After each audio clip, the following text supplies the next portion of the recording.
and welcome back to TechnoArc. In today's video, we will dive into the basics of UDPCR content. Specifically, we will be discussing point 2.1.1, the necessity of obtaining permission. Under the topic, permission from the planning authority is mandatory. So let's get started. Permission from the planning authority is mandatory.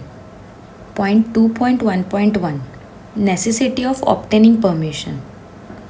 No person shall carry out any development work, including development of land, by laying out into suitable plots or amalgamation of plots or development of any land as group housing scheme, or to erect, re-erect or make alterations or demolish any building or cause the same to be done without first obtaining a separate building permit, development permission, commencement certificate or each such development work building from the authority.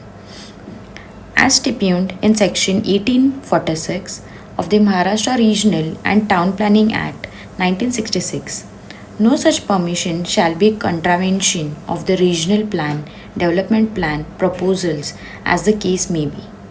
आता आपण हे सोप्या भाषेत समजून घेऊया. परवानगी घेण्याची गरज का आहे? आता कोणत्याही प्रकारचे विकास काम, डेव्हलपमेंट वर्क करायचे असेल, म्हणजेच एखाद्या जमिनीचे छोटे छोटे प्लॉट्समध्ये विभाजन करणे किंवा 2 प्लॉट्स एकत्र करणे, त्याला अमाल्गमेशन असेही म्हणतात. किंवा गृहनिर्माण योजनेच्या अंतर्गत नवीन इमारती बांधणे, ग्रुप हाऊसिंग स्कीम, किंवा एखादी नवीन इमारत उभे करणे किंवा आधीची इमारत पुन्हा बांधणे, किंवा इमारतीत कोणतेही बदल करणे म्हणजेच अल्ट्रेशन्स, किंवा पाडून टाकणे म्हणजेच डिमॉलिशन. हे सर्व करण्यासाठी आधी प्लॅनिंग अथॉरिटीकडून परमिशन घ्यावी लागते, म्हणजेच बिल्डिंग परमिट, डेव्हलपमेंट परमिशन और कमेन्समेंट सर्टिफिकेट मिळवावं लागतं. फॉर एक्झाम्पल, जर एखादा बिल्डर नवीन सोसायटी उभारू इच्छित असेल तर त्याला आधी प्लॅनिंग अथॉरिटी ह्यांच्याकडून परवानगी घ्यावी लागणार. दुसरं, तुम्ही तुमच्या घरात जर मोठा बदल करू इच्छित असाल, जसे की नवीन मजला वाढवायचा असेल, तरी देखील तुम्हाला परवानगी घ्यावी लागणार.